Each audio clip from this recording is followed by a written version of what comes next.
Hello everyone, welcome back to my channel. আজকে হচ্ছে 9th July আর এখন বাজে রাত 12টা।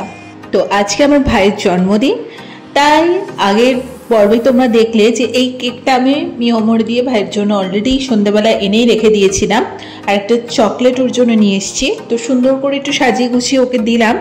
এবার একটু রাতের বেলা যে সেলিব্রেশনটা করার, একটু ছোটো করে একটু কেক কাটিং সেগুলো আমরা করবো এখন।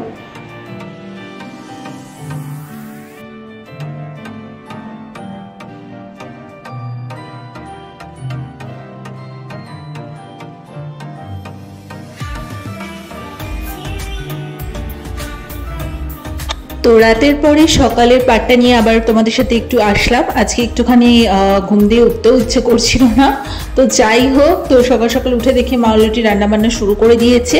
আর এই রসরাজের এই মিষ্টিগুলো কিন্তু আমার দুর্দান্ত লাগে খেতে। আজকে ভাবছি তোমাদের সাথে আরেকটা কথা, এই পায়েসটা কিন্তু আমি নিজের হাতে বানিয়েছি ভাইয়ের জন্য। একদম ঘন দুধ দিয়ে, দেখতে পাচ্ছ কিভাবে সরের মোটা লেয়ার পড়েছে।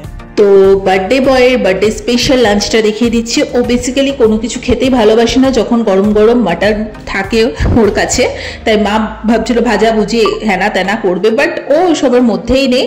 তার জন্য গরম গরম সাদা ভাত, তার সাথে মাটন ছিল, আর ছিল চাটনি, মিষ্টি দই, আর ফার্স্টে যেটা দেখলে সেটা হচ্ছে লোটে মাছের ঝুড়ো। সো এইটুকুই ওর জন্য ছিল। আর রাতের বেলা ওর বন্ধুদের সাথে বেরিয়ে আবার সেলিব্রেশন করেছে, সেগুলো আর শেয়ার করার মতো কিছু নেই। আর এছাড়া মিলন আর ভাইয়ের তরফ থেকে একটা বার্থডে ট্রিট আছে, সেটা ওরা সানডে একসাথে দিয়ে দেবে। সেই সময়ও তোমাদের সাথে ছোট্ট একটা ব্লগ শেয়ার করে দেবো। আজকের মতো এখানে টাটা। ছোট্ট করে একদম ভিডিওটা তোমাদের সাথে শেয়ার করে দিলাম। তো ভালো লেগে থাকলে লাইক, কমেন্ট, শেয়ার, সাবস্ক্রাইব করে দিও। আজকে ভাইয়ের সাথে বেরোনোর কথাও ছিল, কিন্তু ওই যে আবার আমার পড়ানো ছিল, ওই জন্য এখন আর বেরোলাম না। একদিন টাইম করে আমি ভাই আবার দুজনে একটু বেরোবো, কোথাও একটু খাওয়া দাওয়া করতে গেলাম, বা যাই করবো সবটাই তোমাদের সাথে শেয়ার করবো।